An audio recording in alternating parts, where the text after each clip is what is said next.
so much for coming and for listening to us speak. It's an absolute pleasure to be here and to meet you all. And I hope that the talks are interesting.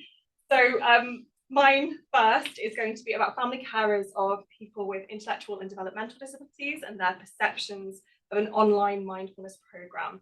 So I'm going to be talking with you today about that. This is a project that we started with Yona back in 2018, and it's only just sort of coming to the end, which is a really strange feeling. But anyway, so I just want to acknowledge my co-authors, including Yona, and also some of you may know Jonathan Weiss as well.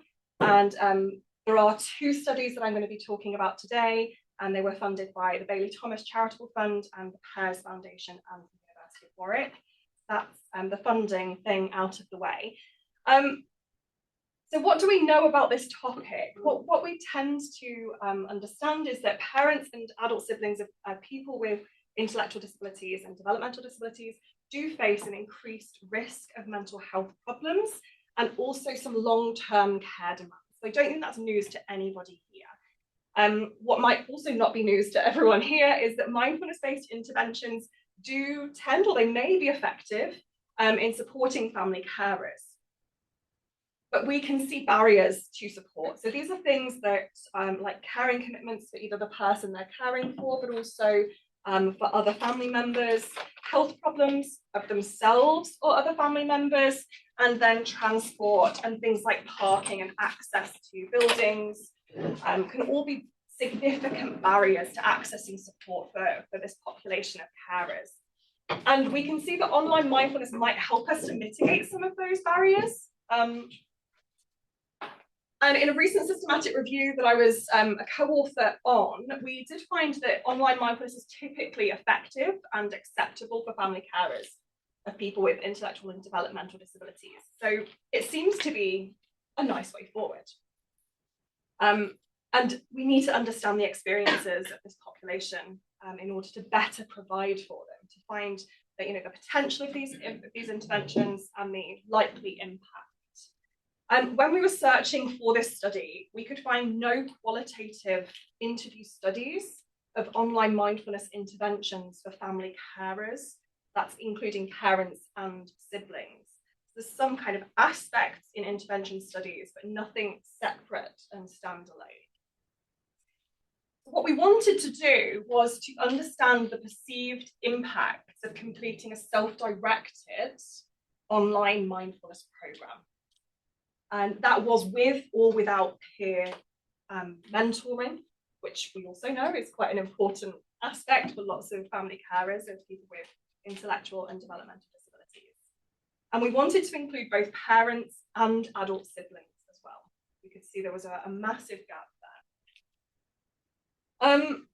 So what did we do? A little bit about the brief of the intervention. So Be Mindful at the time of doing these studies was publicly available. It isn't anymore. Very cheap, it cost £40. That's sort of approximately $80 for a 4-week intervention. It's a self-directed online mindfulness program, and it was based on the principles of MBCT. And as I said, it's delivered over a minimum of 4 weeks, but people can take as long as they want to complete this intervention. So it is self-directed. And there were 2 sessions per week. So if we think of week 1, you have to complete session 1 and then session 2, but there could be 2 or 3 weeks in between session 1 and session 2, depending on how fast people progress. But they could not progress any quicker than 4 weeks. We found in our feasibility study in 2020 that parent carers take an average of 65 days, so approximately 2 months to complete Be Mindful, and that did range from the minimum of 31 days all the way up to 133 days. So we're sort of looking there at 4.5 months if they completed it. There were people who did not complete the intervention and they weren't included. Variety of different activities, including videos, audio sessions, presented by mindfulness practitioners, but obviously asynchronous, so wasn't happening at the same time. 12 assignments for people to complete in their daily life, and then 6 course handouts that they could take away and read in their own time. They also provided automatic, what was meant to be motivating emails. Some people said they were pestering, but we're not going to go into that today. So they were meant to be motivating emails to encourage people to take part and encourage people to complete the intervention. We also, as I said, added peer mentoring for some people, and I'll go into the 2 different cohorts in a moment. So we allocated people a peer mentor who aimed to support and encourage family carers to start and then complete Be Mindful. So they had 3 30-minute and manualized, very structured telephone support calls with a trained family peer mentor. Telephone call 1 happened before anybody got access to the intervention, and that was to really determine their expectations for taking part and then encourage them to take part. The peer mentors had all been through the interventions. They knew what to expect. They knew what was difficult for them. They helped to plan and structure time around when people could take part. Telephone calls 2 and 3 were then offered at intervals, depending on how quickly people were progressing through the weeks. And the final one was really also aiming to help them to embed practice after the course had finished, after the program had finished. So I did say there were 2 studies. So cohort 1 was parent carers, only parent carers who were interviewed, and this was in 2019, so pre-COVID-19 pandemic. And of the 18 parent carers who were interviewed, 14 of them were mothers. So we did only have 4 fathers, but I think that is still pretty good going for an interview study. I always caveat that that's pretty good going. 9 of these parent carers received peer mentoring and 9 did not. So this was a feasibility randomized control trial. That's the landscape that we were looking at here, the 2019 study, and that was published in 2020 if you're interested. And then cohort 2 it happened in 2023. So we interviewed only 2 parent carers, both of them were mothers, and 7 sibling carers. So this was an implementation study that we opened up to any family carer, and we really wanted to access sibling carers. We wanted to encourage them to be involved and see how they got on with this mindfulness program. And all 9 of those participants received peer mentoring. So we had 5 sisters, 2 brothers, and 2 mothers in that second cohort. As you would expect, I hope, all participants provided fully informed consent. We underwent semi-structured interviews with them that were recorded on the telephone or Microsoft Teams. There was a split there in terms of telephone was 2019 and Microsoft Teams was 2023, because I had no idea what Microsoft Teams was in 2019. I don't know about you, but it just didn't exist to me. So that happened, and we asked questions about experiences of online mindfulness programs, the specific online mindfulness program, peer mentoring, if they'd received it, and then any perceived impacts of the program on their own well-being and their wider family lives. One participant in the 2023 cohort declined the invitation to participate in an interview, but they did respond to questions by email, so that was a reasonable adjustment that we made for that participant who did not want to give her responses verbally. And we offered shopping vouchers at the end of the interview, and we underwent thematic analysis, so reflexive thematic analysis to analyse the data. So what did we find? Interesting stuff, hopefully. So this is just a quick thematic map, and I realise it's really small on the screen, so I'm so sorry I didn't think about that when I was writing it. But essentially, this is the process that we went through. So this first box is recognising an opportunity for change. So this is where participants did recognise that before they participated in the online mindfulness programme.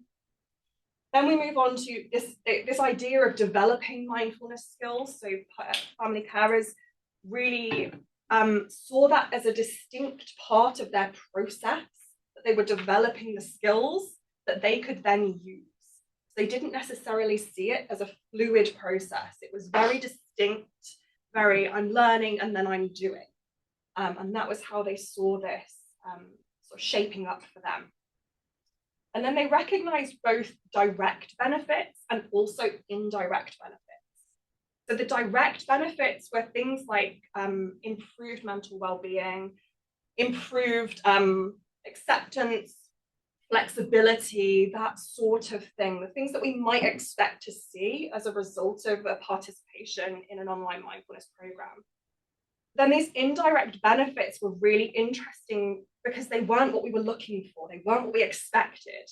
And this was things like, and I'll go into it in more detail, but things like better family relationships, improved family harmony, sort of benefits to the wider family. And sometimes these indirect benefits did come, and it was a process of sort of coming down from the direct benefit, and they were identifying that it was recognized as a process, and my improved well-being has then led to something good for my family. But sometimes they did come as a distinct but indirect benefit that was in no way related to improved well-being. I'm not going to talk about those distinct ones today because I've not got enough time, but it's things like improvements at work. It's things like using mindfulness. There was one dad who was undergoing radiotherapy, and he used mindfulness while he was undergoing radiotherapy. And that was something that he said, I wasn't expecting, but I could transfer the skill. So it's these indirect benefits that are also really helpful, because we don't exist in isolation, right? We're not just parents. We're not just people who are accessing healthcare. We are holistic humans. So it was really good that he was able to sort of highlight that. And then just briefly before I move on, we found that there was this sort of impact of these contextual factors that sat around. So they're now sitting around, developing and using the mindfulness skills. And these are things like the intervention format, prioritizing self and finding time. And I'll go into those in a bit more detail in a few slides. So when we're thinking about recognizing an opportunity for change, I don't want to talk too much, sort of read these out to you, the quotes on the screen, but if you do want to read them, please do. They illustrate some of the really important things to participants. So I think it's important for me to note first that there was a subtle difference in the recognition of this need for change between siblings and parents. So siblings often described a recent fundamental shift in their caring responsibilities. So it was sometimes due to sudden death or declining health of one or both parents. It was sometimes because they had become a carer themselves to their parent and their sibling at a similar or same time. So a lot of the time, the quotes here that we're seeing, it's, taking on extra responsibility, wanting to use tools and learn tools. One sibling in particular was in a situation where she was co-caring for her sibling with her parents, and she felt she had no, this is Tanya at the bottom here, she had no control, she had no voice, very little influence, and she wanted to understand a way to cope with that, to take a bit of power back about how she was responding to that thing that she could not change. So it was quite powerful, and lots of the quotes were very much like this in terms of taking back control over their own responses. Again, we've got some responses here from from a sibling carer and a parent carer. Oftentimes they were brought to or encouraged to do the online mindfulness program to try to reduce their stress levels. So as we would expect, because we were looking at a stress reduction intervention. So not particularly interesting there. People wanted to change, though, how they were responding to those stressful situations and how they responded to the people they were caring for. This was something that was primarily, it was quite interesting. I don't think particularly new, but the carers were trying to do something for the other people through a lens of doing it through themselves, if that makes sense. They were doing something for themselves, but I'm not doing it for me, I'm doing it for them. So it very much was I'm doing it, they were a conduit for change almost, rather than doing it for themselves, which I found really interesting. This idea of taking back control of the way that they respond, I think is quite emotively described here by Lois, who said that she got to shouty mommy, and she was very emotional when she was saying this, and she almost othered shouty mommy. Shouty mommy is not me. I don't want to be shouty mommy, but all of a sudden I am shouty mommy, and I can't be shouty mommy. And that was a way for her to sort of almost other that person who she'd become, which was a really interesting thing to hear. So they did really want to break that cycle of stress and stressful interactions with the person they were supporting, the person they were caring. Again, just sort of briefly on these contextual factors, because I don't think they're particularly new, but the online and self-directed format was really valued. People thought that self-care was really important, but really difficult to do. So as I said, justifying it by having somebody else to do it for. Peer mentoring was really important in terms of encouraging and motivating and reminding people. So some people said they would make, there was one quote that I've not included here, but it's, I would make a 30-minute appointment with my mentor, but I won't make a 30-minute appointment with myself. And she just said, I just need to make an appointment with myself. And it was that kind of click moment that she realized that's what I need to do. I need to make time for me as well. So it was really good to have the peer mentoring there to almost encourage that healthy habit. Peer mentoring in itself was really important to realize they weren't alone in caring. We can become so isolated as parent carers and sibling carers as well.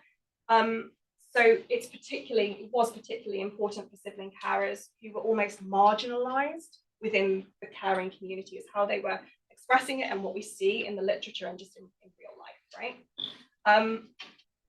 Particularly sibling carers, though, were disappointed by the constraints of the peer mentoring. They found it useful, but they thought it was time limited, which it was. You know, that was what we were trying to do. It was focused on coaching. That's one of their words. It wasn't. It was focused on mentoring, but that's how it felt. It felt like a coaching relationship. And there were boundaries there about personal experiences that they didn't want. They wanted to talk about, I'm finding this hard, and this is what's happening, and this is how I'm feeling. Whereas that wasn't what we were there for. That was a really interesting consideration for future work, I suppose. So when it came to developing mindfulness skills, family carers, as I said before, just highlighted this process of continued practice, this process of learning mindfulness skills, but it didn't always come naturally. Particularly some of the kind of physical, like the eating a raisin, mindful body scan, were really uncomfortable. And this is where the peer mentoring came in, because peer mentors could say, if you do find this uncomfortable, it's gonna be okay. You know, you can still take part, you can still get through. So they did sometimes inadvertently avoid those practices. It was a minority view, it wasn't everybody, but still really valuable in understanding how we might embed mindfulness in practice. And it's not always a straightforward approach. So actually having a peer mentor who can be there to talk through might be really helpful. Some family carers had to really actively remind themselves that it was good for them to do. It was really good for them, that they needed to do it, even when life is stressful and busy. So, you know, Olivia was quite, you know, it's the same different day tomorrow and the day after. So why, like, what's the point? You've got to see the point. You've got to see why it's going to be beneficial. And making time for it at the most stressful time is actually probably a good thing. Then in terms of using the skills flexibly, this was really interesting for me, because so many of the family carers that we were talking to just weren't using mindfulness skills as they were prescribed, if you will. They weren't doing things as they were intended. They were embedding them into their lives. They were finding ways to come up with, mindfully washing up, mindfully walking home from taking the kids to school, mindfully walking the dog. So embedding it's not something else. And that was something that the family carers weren't expecting. They were expecting it to be something else. I'm going to have to sit in a dark room for half an hour and do this, unless, if I don't, then I won't feel better.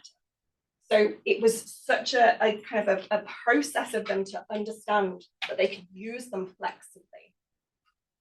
And also be sort of non-judgmental about that and be open to being able to use them flexibly. It wasn't something else. They also found the times that they could use them and couldn't use them. So if a child is sort of putting something in their mouth, she said she couldn't quite be mindful, but she does find that when she's on her own. Alice at the top. But somebody just realized you could just practice this even outside. Like, it was just such a mind-blowing moment for somebody to realize. And it was that perspective shift that was sometimes supported by a peer mentor to say, why are you struggling with this? And, how can we support you with that? It wasn't that they were sitting down and formally practicing, as we might, see on TV and expect that's what you're doing. So I'll come to reason for me sort of raising that as an important point in a moment. But essentially it can co-occur with daily life is a big sort of take-home message that these family carers weren't seeing. The direct benefits tended to be well-being was primarily the biggest thing. Anxiety had reduced, stress had reduced, general well-being had improved. And sometimes this did come in terms of sort of an acceptance as well, especially for siblings. We didn't necessarily find acceptance for parent carers, but for siblings, it was like, I'm accepting of what's happening, and that then helped them to have improved well-being. And be able to then, in their words, kind of continue to maintain their caring responsibilities. So again, it did sort of come back to focusing on caring responsibilities. So yes, that was an interesting. The acceptance was interesting. We didn't necessarily expect to find that either. So in terms of indirect benefits, which I just find so much more interesting, is this giving my family a happier home? This is what Bella at the top really wanted to do, because she can manage her anxiety better. There's not so much stress on the rest of the family because I'm able to manage it. So Bella was almost taking all of that responsibility of having a happier home on herself, which I think is interesting in itself. But they were able to do this. It's interesting because Be Mindful is primarily a stress reduction intervention, as I've said. So it's sort of that sort of drip down approach that we're looking at here. As well as sort of stepping back and acknowledging that sometimes things are really challenging, and that so Carrie here, her son has quite challenging behaviour, and she used to get into an argument with him and just kind of sort of battle battle with him, and then butt heads is what I was going to say, butt heads. But now she walks away and she finds that they both have time to calm down, which is really important. And they were more able to be present with their family member because of that. They weren't spending so much energy fighting. For siblings, sometimes they were responding and saying that it helped them to process their emotions. So sort of acceptance comes into this, but also just being able to process that emotion, which did then lead to ways to a change in the way that they were talking to their sibling and communicating with their sibling. They were more calm, more understanding, just wanting to spend more time together because that challenge and that battle has been reframed, right? So that was particularly interesting, and I'd love to follow that lead a little bit more. So yes, in a nutshell, that's what we found. There was a lot of data, so I think 27 interviews, which is huge. But anyway, what does this all mean? So essentially, we're finding that the indirect benefits seem to be, they were talked about more in interviews.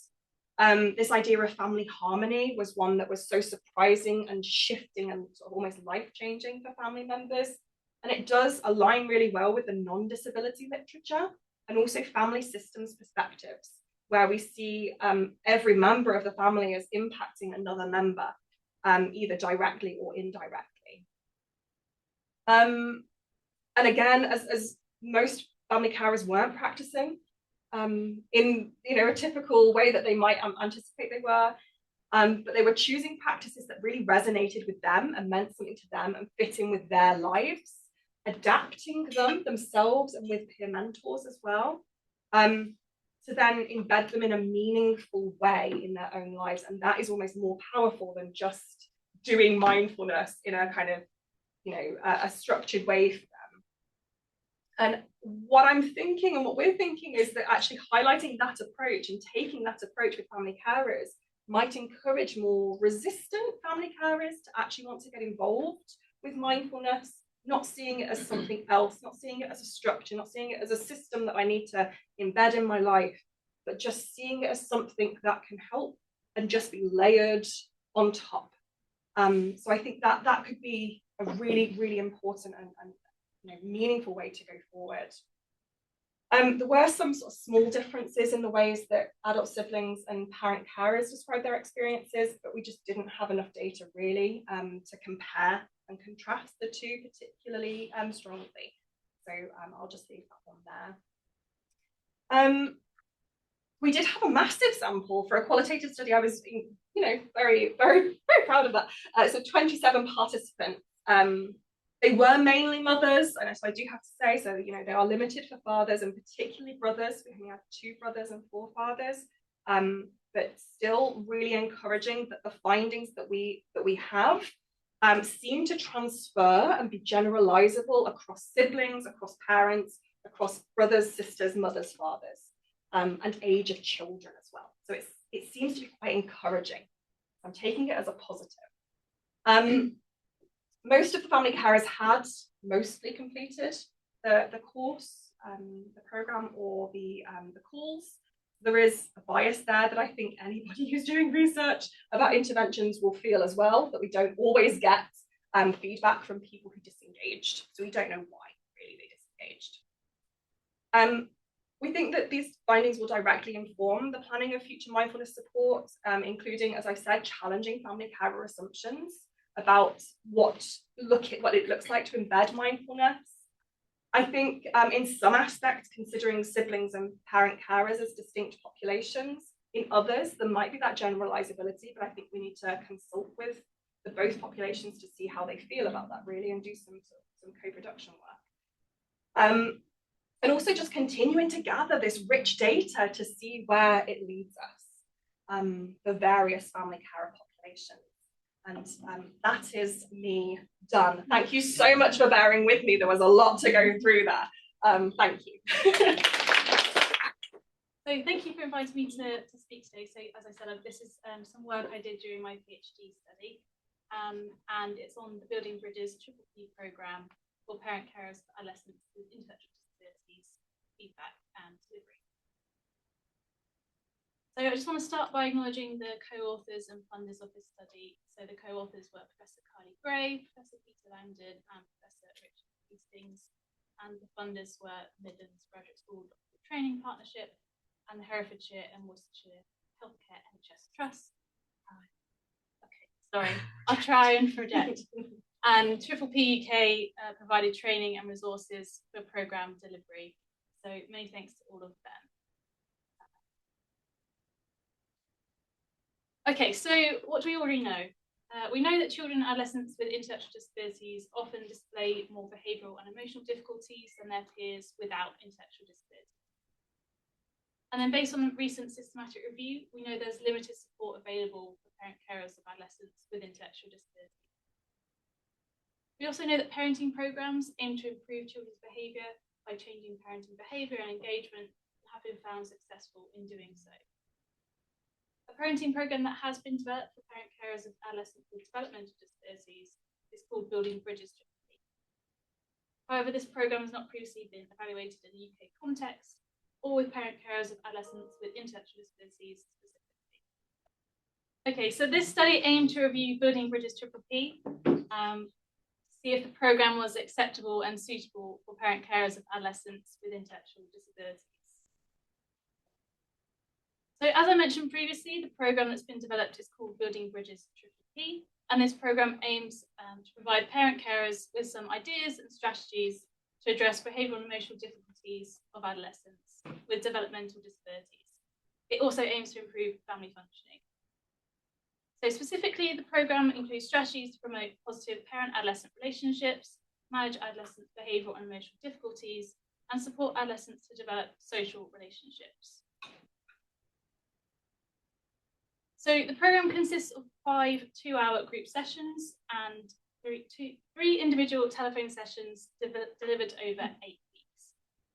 And I should just say the programme includes some language that we would not normally use. So each session involves a particular focus with a detailed information presented through PowerPoints and DVD segments and a workbook. So here's just a brief overview of the programme structure and topics. So for session 1, we have positive parenting. Session 2 is about encouraging appropriate behaviour. Session 3 is about managing problem behaviour and parenting routines. Session 4 is about connecting teenagers and planning ahead. And sessions 5 to 7 are about implementing parenting routines. And these are the individual telephone sessions. And session 8, we have programme close. So this study was divided into 2 phases. So phase 1 involved some consultation workshops with 6 primary caregivers and 6 practitioners. And in these workshops, primary caregivers were asked about their experiences of raising an adolescent with intellectual disability, and primary caregivers and practitioners were asked to provide their feedback on building bridges. In the second phase, Building Bridges was delivered with primary caregivers of adolescents with intellectual disabilities, and this involved 4 practitioners receiving training in building bridges and delivering the programme in 2 National Health Service trusts in England, 1 in Coventry and 1 in Herefordshire. So to obtain feedback from primary caregivers, discussion groups were held after each Building Bridges session, and they were asked to complete an evaluation form after the programme. Practitioners were asked to complete session checklists after each session to see what content had been covered, and I also had one-to-one discussions with the practitioners after the programme to discuss their thoughts. Feedback from both phases was then summarised and consolidated. So initially we had a total of 8 primary caregivers of adolescents with intellectual disabilities recruited for Building Bridges delivery. 3 primary caregivers were recruited for the Herefordshire sessions, and 1 participant withdrew from the sessions before the programme began, as they could no longer travel to the delivery location. As described in the table, the 2 remaining participants attended the majority of Herefordshire sessions. And then regarding the Coventry sessions, we initially had 5 participants, but over the course of the programme, we lost participants to other commitments arising, family members, and their child's ill health. So overall, this resulted in a total of 2 primary caregivers completing the programme at Herefordshire and only 1 primary caregiver at Coventry. So if we bring together feedback from the consultation and delivery phases, we have some clear areas of positive feedback. So firstly, participants felt that the group format was useful, as it was an opportunity to meet other people in similar situations and share experiences. But they also liked the individual sessions, as these were provided that one-to-one contact and support that came at an appropriate time within the programme. Participants also appreciated the self-reflective nature of the first session, as this offered an opportunity to think about behaviours and attitudes and consequences. In terms of particular strategies, behaviour diaries, where parents record the behaviour and what has happened before and after, were seen as a valuable method for recording behaviour. Participants also liked the topic of risky situations, as it was useful for parents to have the opportunity to discuss risky situations and how to plan for them.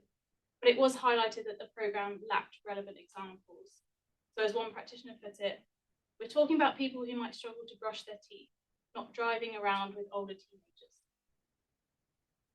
The task of making a buddy in the group was seen as a useful way for parents to share experiences with someone who might understand, but it was suggested that there would be limited benefits if families differ substantially. So, for example, if the adolescent's need was very different. Further, there was an emphasis on taking a break, and that was seen as an important and practical. But there were practical issues were discussed, such as the lack of time to do this and trust in others to care for their adolescents. This also came across as quite patronising to some parent caregivers, as one participant noted. Don't you think we would have a break if we could?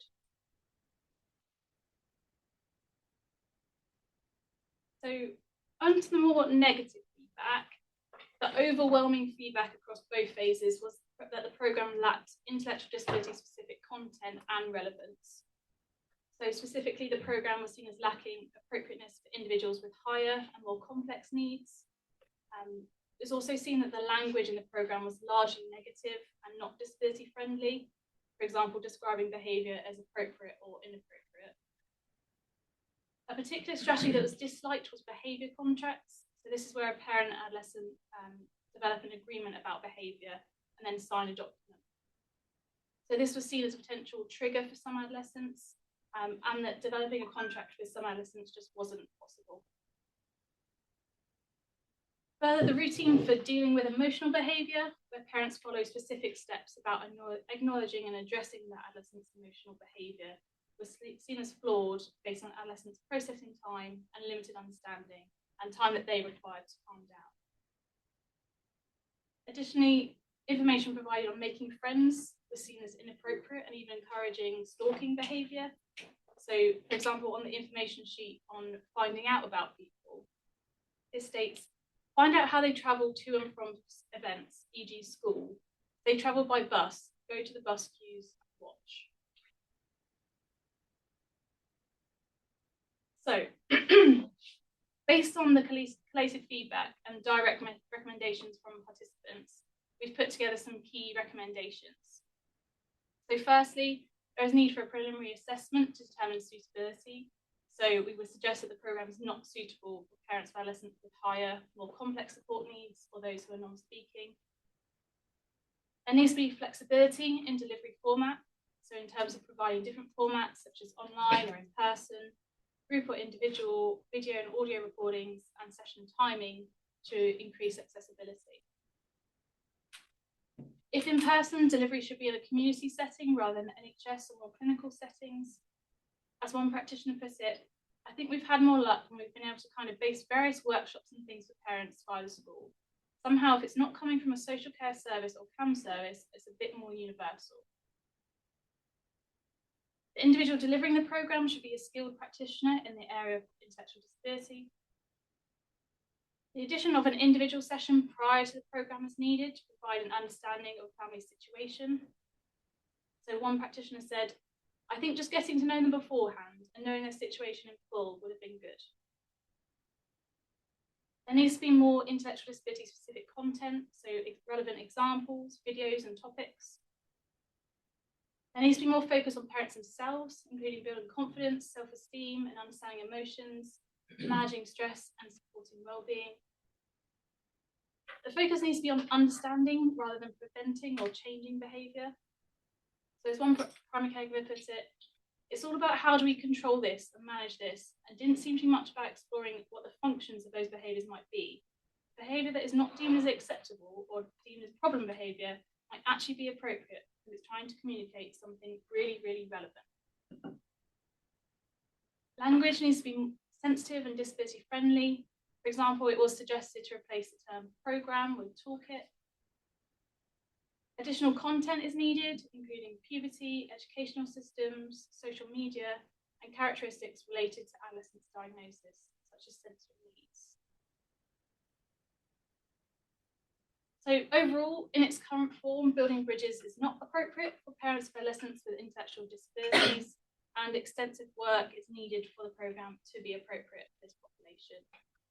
Other programmes identified through the systematic review mentioned previously, such as Parent Plus Special Needs, may be more suitable, but further research is needed as studies have been limited in quality.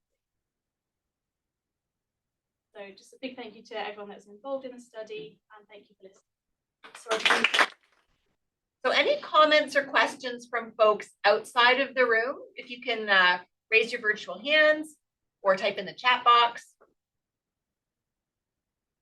Interesting also to see that sometimes people don't have to like our programs for us to be able to do research on them and the importance of that. I'm just seeing Nicole's comment around the presentations and recognizing Nicole is also a sibling caregiver and is involved in some of our siblings research here.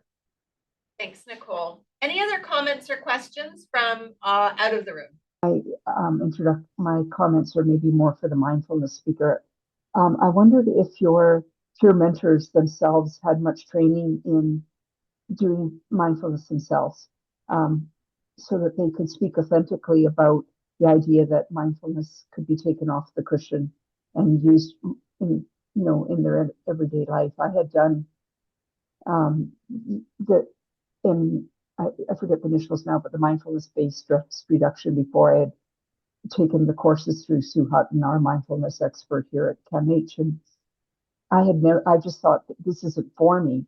And so it was so helpful when I learned that actually I could use mindfulness everywhere I went, and that I didn't even know that this gap existed between having a feeling and reacting. And that has been life-changing for me, and that mindfulness taught me. So I just wondered if that point, do you feel that got across, and how experienced were the people that were actually mentoring? That's an excellent question. So we didn't, other than having the family carer peer mentors undertake the Be Mindfulness program themselves, they didn't have any specific training in mindfulness. So it was more, what we wanted to encourage was more of an authentic sort of family carer to family carer peer mentoring relationship. Really talking about sort of struggles, challenges, what they did to overcome those, but also sort of, I suppose, action planning, what they can do. We did interview the family carer peer mentors as well separately, and we have written a paper about that. I won't talk about it today because I can't really remember what happened. If I'm completely honest, it's been a long flight. But yes, they weren't trained is the answer to the question, other than in peer mentoring. So we took more of an approach that we wanted them to be really fully engaged with the family carers, rather than they were experts in mindfulness. We wanted them to be able to take an approach of planning and sort of identifying a challenge and then working together to try to overcome that challenge and model that behavior with the family carers who were undergoing the intervention. Yes, I think it would be really nice to actually look at that sort of family carers who were more expert in mindfulness, and maybe that's another study. Thank you so much. Thanks, Lee. Aideen. So you're on mute, Aideen. There we go. Thank you so much. This is also to Samantha. Thank you so much, both of you, for your presentations. I'm program engagement co-facilitator at the Israeli, and I'm also a caregiver and work with caregivers like Lee. And I was wondering, I'm about actually before you started the study, I'd love to know, did the caregivers actually present any expectations of what they hoped they'd get from the program? Were you able to track any of that?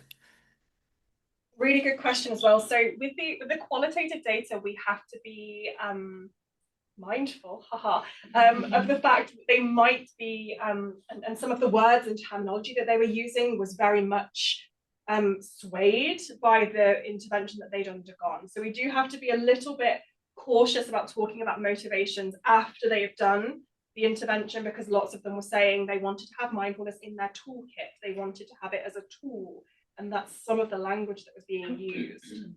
However, when I was recruiting for the 2019 study, I didn't recruit for the 2023 study. When I was recruiting participants for the 2019 study, it was about stress reduction. It was about sort of stopping shouting. It was about being able to cope with stress, and not to get to a point of crisis. And that was a word that was thrown around a few times. Was I don't want my family to get into a crisis. And there was a lot of motivation that was not selfish in that way. It was very much a protection for the family rather than a protection for the self. So that was primarily and that's anecdotal evidence there, but that's primarily the conversations that we were having during recruitment. Thank you. I was wondering, I mean, I was very drawn to one of the candidate called Olivia, her comment on that about sometimes feeling, is there any point? And that's why I asked that particular question, that I wonder if she or any others were actually looking for this to solve something. And this is one of the things I find I run a lot of peer support groups.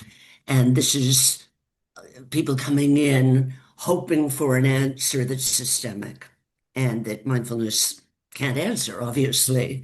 And if that might have informed some of the responses, like Olivia's. I think that's a really important point, and I do think there was a sense of hopelessness for quite a few participants, and it was something that came up. I think it was a sibling that said, and this is in the paper draft, but not in this presentation, and she said, sibling said that this is a systemic issue, and we are relying on family carers to solve it for themselves.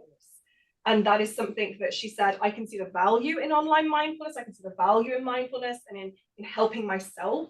But if the system is still broken, then how can I help myself? Because the system does not support me. So she really, and we've edited the paper to make sure that, and we've had comments back to maybe remove that, but it's such an important point that if the system is broken, we can't exist as family carers within that system, just constantly putting sticking plasters over our wounds. So yeah, it's a really important point, and there was some of that hopelessness, some of that I just need something. So thank you so much. Thank you. Thank you. I don't see other hands up from online. Oh, one more, Lynn, go for it. Hi, thanks for the presentation. They were really interesting, and these kinds of programs, I think they're so important for parents and helpful. But I kind of wonder, I've participated in some caregiver parenting programs as a parent, and it seems to me that the people who engage in these programs and commit, because it is a pretty big commitment, maybe tend to be more self-aware and mindful to begin with and open to these strategies. And so I'm just curious, how did you advertise the programs, and what are your thoughts on trying to reach those who are a bit less engaged, like people who maybe roll their eyes at mindfulness but really could benefit from these kinds of interventions? And I wonder if we can have maybe think about both interventions. Absolutely. Right? I was just thinking that. So in terms of mindfulness, I do think that we did have some people who had no idea what mindfulness was. They had no idea what they were signing themselves up for, but they just wanted help. So one dad in particular who was interviewed, it was like, why did you want to come on the study? And it was advertised by a charity that I follow, and I thought it'd be good for me. So his motivation was maybe a little bit less strong, but I completely see your point. So much of the time it's people who are seeking an answer, sort of going back to Aideen's comment, it's they're seeking an answer, they're seeking something, rather than people who are sort of maybe more passive or not necessarily recognizing that there might be something there that could help them.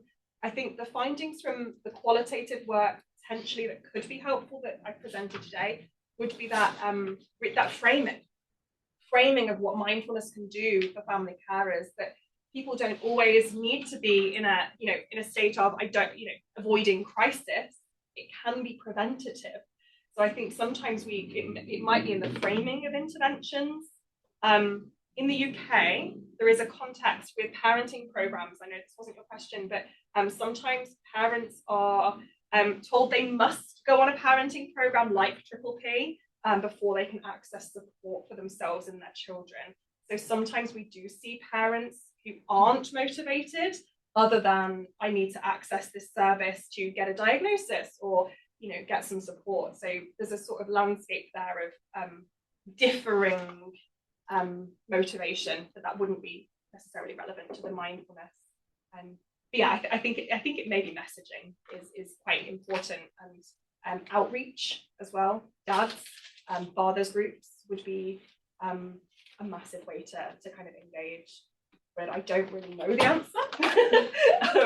So I'd be interested in what Emma has to say, but also what everybody else has to say in your work, because I don't think there's one universal way to solve this. Thank you. Yeah, no, I completely agree. And I think our struggle with recruitment was reflected in kind of the numbers you saw in the table, that we recruited through schools, through charities, through all different kind of networks, and still weren't able to get many parents to sign up. And you're completely right, there is a big commitment, those 8 weeks that you're asked to do this parenting program is a big commitment. And a lot of the parents that did sign up were able to self-advocate. They were very aware of all these programs and other things going on. And we did also get a lot of feedback about Triple P being used as a gateway to things, and you had to go through that to be able to get some actual support that might be beneficial. So yeah, I think it is a real struggle to access those people who might even like not use the internet. That's another thing that we don't really know how to approach that. One way that in a very different study, but has been done before, where we're going to community centres and having an information session. So trying to access different people in the community who might engage through that network, but not going through online or wherever other things like this. So there's ways that we're trying to do that, but still not targeting or not getting those people, especially fathers as well.